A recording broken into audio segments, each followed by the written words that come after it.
It came from China, a piece of blue silk that lit up the room with its colours. The peacocks with their shining silvery tails, the blue lakes and the white waterfalls, the cloudy mountains and the dark blue trees. It was too lovely to wear, too beautiful to cut with scissors. All through the long years of a marriage, the silk had stayed safely in its box, waiting, but not forgotten. And now the time had come. When Mr. Blackie became ill again that autumn, both he and Mrs. Blackie knew that it was for the last time.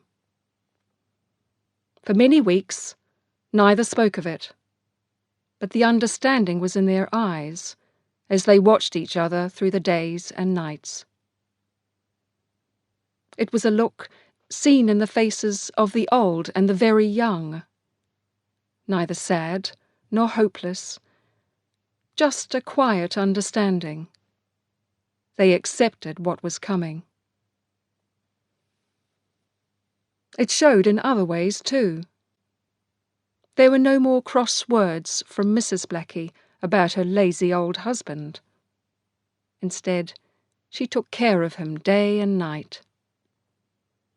She managed their money carefully to buy him his favourite foods. She let the district nurse visit him, but no more than twice a week. Mr. Blackie went to his bed and stayed there quietly. He had never talked much about the past, but now he spoke a lot about their earlier days. Sometimes, to Mrs. Blackie's surprise, he remembered things that she had forgotten. He talked very little about the present, and never in those weeks about the future. Then, on the first icy morning of the winter, while Mrs. Blackie was filling his hot water bottle, he sat up in bed to see out the window. He could see a row of houses outside, with ice on the grass in front of them, like a white carpet. "The ground will be hard," he said at last. "Hard as a rock." Mrs. Blackie looked up quickly. "Not yet," she said. "Soon, I think." He smiled, but she knew he was saying sorry to her. She put the hot water bottle into its cover. "Lie down, or you'll catch cold," she said. He lay back against the pillow, but as she moved about him, putting the hot water bottle at his feet, he stared at the shapes of ice on the window. "Amy, you'll get a double plot, won't you?" he said. "I won't rest easy if I think that one day you're going to sleep by someone else." "What a thing to say!" The corners of her mouth moved suddenly. "You know very well I won't do that." "It was your idea to buy single beds," he said crossly. "Oh, Herb."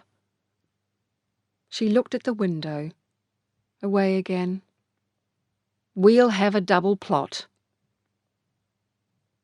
For a second or two she waited by his bed. Then she sat down beside his feet, with one hand resting on top of the other. This was the way that she always sat when she had something important to say. "You know, I've been thinking on and off about the silk." "The silk?" He turned his head towards her. "I want to use it for your laying out pyjamas." "No, Amy," he said. "Not the silk. That was your wedding present, the only thing that I brought back with me." "What am I going to do with it now?" she said. When he didn't answer, she got up, opened the cupboard door, and took down the wooden box. "All these years we've kept it. We should use it sometime. Not on me, he said. I've been thinking about your pyjamas. She fitted a key into the lock on the box. It'll be just right. It'll be a right mistake, I think, he said. But he could not keep the excitement out of his voice. He watched her hands as she opened the box and pulled back the sheets of thin white paper. Below them lay the blue of the silk. They were both silent as she took it out and put it on the bed. Makes the whole room look different, doesn't it? He said. I nearly forgot it looked like this. His hands moved with difficulty across the bed cover. Gently, she picked up the blue silk and let it fall in a river over his fingers. Oh, he sighed, bringing it close to his eyes. All the way from China. He smiled. I kept it on me all the time. You know that, Amy? There were people on that ship who wanted to steal that silk, but I kept it pinned round my middle. You told me, she said. He held the silk against his face. It's the birds that you notice, he said. At first, said Mrs. Blackie. She ran her finger over one of the peacocks that marched across the land of silk.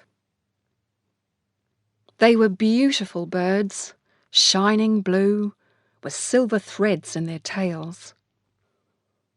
I used to like them best, but after a while you see much more, just as fine, only smaller. She pushed her glasses higher up her nose and looked closely at the silk, her eyes following her finger. She saw islands with waterfalls between little houses and dark blue trees, flat lakes with small fishing boats, mountains with their tops in silvery clouds, and back again to a peacock with one foot in the air above a rock. They just don't make anything as beautiful as this in this country, she said. Mr. Blackie held up the box, enjoying the smell of the wood. Don't cut it, Amy. It's too good for someone like me. But his eyes were asking her to disagree with him. I'll get the pattern tomorrow, she said. The next day, while the district nurse was giving him his injection, she went down to the store and chose a pattern from the pattern books. Mr. Blackie, who had worn boring pyjamas all his life, looked at the picture of the young man on the front of the packet and crossed his arms. What's this? A Chinese suit? That's young men's clothes, not suitable for me, he said. Rubbish, said Mrs. Blackie. Modern rubbish, he said. That's what it is. You're never putting those on me. It's not your job to decide, said Mrs. Blackie. Not my job?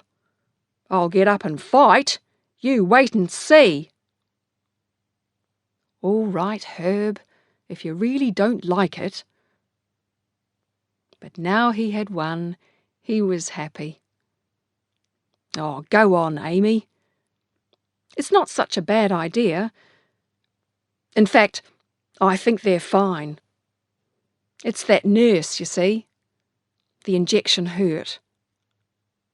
He looked at the pattern. When do you start? Well, this afternoon? I could pin the pattern out after lunch, I suppose.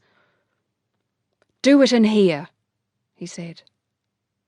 bring in your machine and pins and things so I can watch." She turned her head and looked at him. "I'm not using the machine," she said. "I'm doing it all by hand, every thread of it. My eyes aren't as good as they were, but nobody in this world can say that I'm not still good with my needle." His eyes closed as he thought. "How long?" "Eh?" "Until it's finished." She turned the pattern over in her hands. "Oh, about 3 or 4 weeks. That is, if I work hard." "No," he said. "Too long." "Oh, Herb, you want me to do a good job, don't you?" she said. "Amy." He shook his head on the pillow. "I can use the machine for some of it," she said in a quieter voice. "How long?" "A week," she whispered. Although the doctor had told him to lie flat in bed, he made her give him another pillow that afternoon. She took the pillow from her own bed, shook it, and put it behind his neck. Then she measured his body, legs, and arms. "I'll have to make them a bit smaller," she said, writing down big black numbers. Mr. Blackie was waiting, his eyes wide. He looked brighter, she thought, than he had for weeks. As she arranged the silk on her bed and started pinning the first of the pattern pieces, he described the journey home by boat, the stop at Hong Kong, and the man who had sold him the silk. "Most of it was rubbish," he said. "This was the only good thing that he had, and I still paid too much for it. You got to argue with these people, they told me. But there were others who wanted that silk, and I had to buy it, or lose it."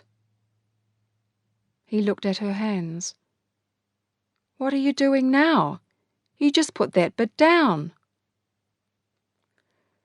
"It wasn't right," she said, through lips closed on pins. "It needs to be in just the right place. I have to join a tree to a tree, not to the middle of a waterfall." She lifted the pattern pieces many times before everything was right. Then it was evening, and Mr. Blackie could talk no more. He lay back on his pillows, his eyes red from tiredness. "Go to sleep," she said. "Enough's enough for one day." "I want you to cut it out first," he said. "Let's leave it until the morning," she said. And they both knew that she did not want to put the scissors to the silk. "Tonight," he said. "I'll make the tea first." "After," he said. She picked up the scissors and held them for a moment. Then together they felt the pain as the scissors closed cleanly in that first cut. The silk would never again be the same. They were changing it, arranging the pattern of some 50 years to make something new and different. When she had cut out the first piece, she held it up, still pinned to the paper, and said, "The back of the top." Then she put it down and went on as quickly as she could, because she knew that he would not rest until she had finished. One by one, the pieces left the body of silk. Each time the scissors moved, mountains fell in half. Peacocks were cut from head to tail. In the end, there was nothing on the bed but a few shining threads. Mrs. Blackie picked them up and put them back in the wooden box. Then she took her pillow from Mr. Blackie's bed and made him comfortable before she went into the kitchen to make the tea. He was very tired the next morning, but refused to sleep while she was working with the silk. From time to time, she thought of a reason to leave the room. He slept then, but never for long. After no more than half an hour, he would call. She would find him awake, waiting for her to start again. And that day and the next, she did all the machine work. It was a long, boring job, because first she sewed all the pieces in place by hand. Mr. Blackie silently watched every move she made. Sometimes she saw him studying the silk, and on his face was a look that she remembered. It was the way that he had looked at her when they were young lovers. That hurt a little. He didn't care about the silk more than he cared about her, she knew that, but he saw something in it that she didn't. She never asked him what it was. Someone of her age did not question these things or ask for explanations. She just went on with the work, thinking only of the sewing and the silk. On the Friday afternoon, 4 days after she'd started the pyjamas, she finished the buttonholes and sewed on the buttons. She had had to work more quickly at the end. In the 4 days, Mr. Blackie had become weaker. She knew that when the pyjamas were finished and put back in the box, he would be more interested in food and rest. She cut the last thread and put away the needle. "That's it, Herb," she said, showing him her work. He tried to lift his head. "Bring them over here," he said. "Well, what do you think?" As she brought the pyjamas closer, he saw them clearly and he smiled. "Try them on?" he said. She shook her head. "I measured you carefully," she said. "They'll fit." "We should make sure," he said. Why didn't she want him to try them on? She couldn't find a reason. "All right," she said, turning on the heater, "just to make sure the buttons are right." She took off his thick pyjamas and put on the silk. She stepped back to look at him. "Well, I have to say that's a fine job. I could move the top button a little bit, but really they fit beautifully." He smiled at her. "Light, aren't they?" He looked all down his body and moved his toes. "All the way from China. I kept it with me day and night. Know that, Amy?" "Do you like them?" He tried not to look too pleased. "All right. A little bit small." "They are not, and you know it," Mrs. Blackie said crossly. "It wouldn't hurt to say thank you. Here, put your hands down, and I'll change you before you get cold." He crossed his arms. "You did a really good job, Amy. Think I'll keep them on for a bit." "No." She picked up his thick pyjamas. "Why not?" "Because you can't," she said. It's not the right thing to do. And the nurse will be here soon." "Oh, you and your ideas."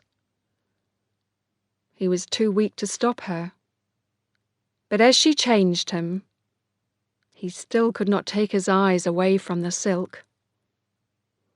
"Wonder who made it?" She didn't answer.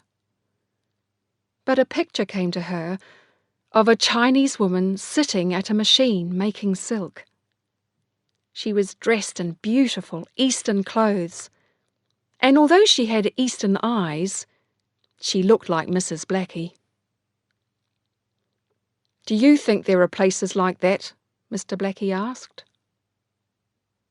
She picked the pyjamas up quickly and put them in the box. "You're the one who's been to the East," she said. "Now, get some rest, or you'll be tired when the nurse arrives." The district nurse did not come that afternoon, nor in the evening.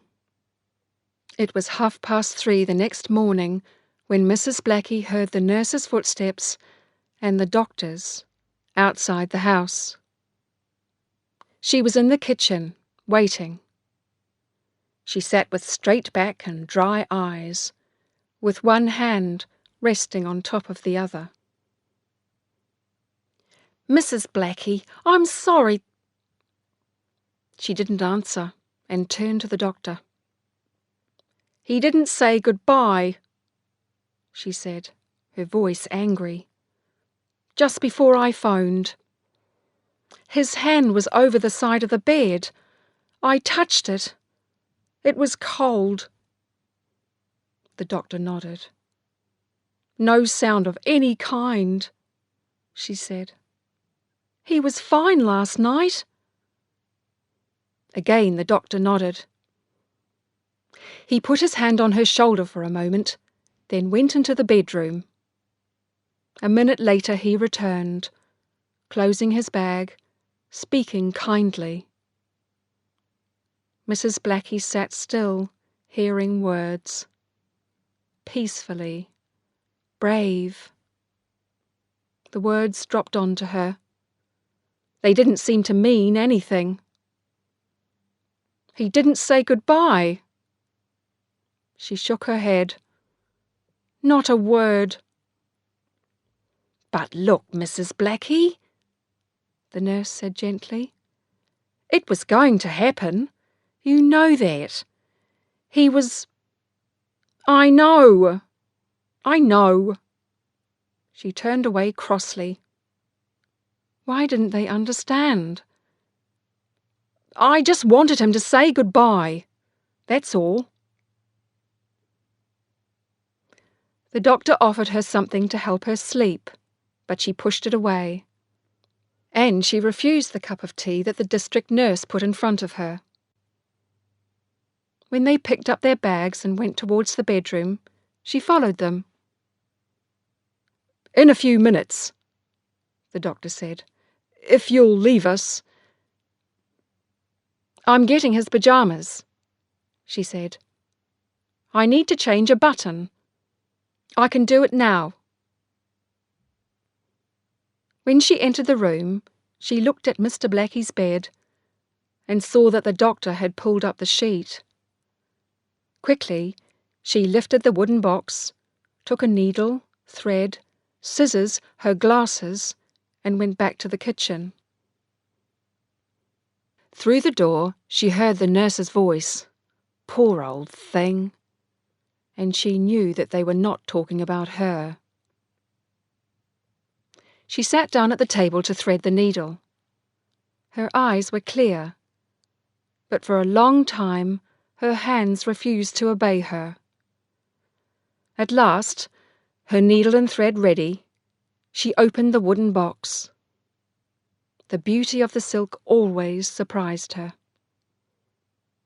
As she arranged the pyjamas on the table, she was filled with a strong, warm feeling, the first good feeling that she had had that morning.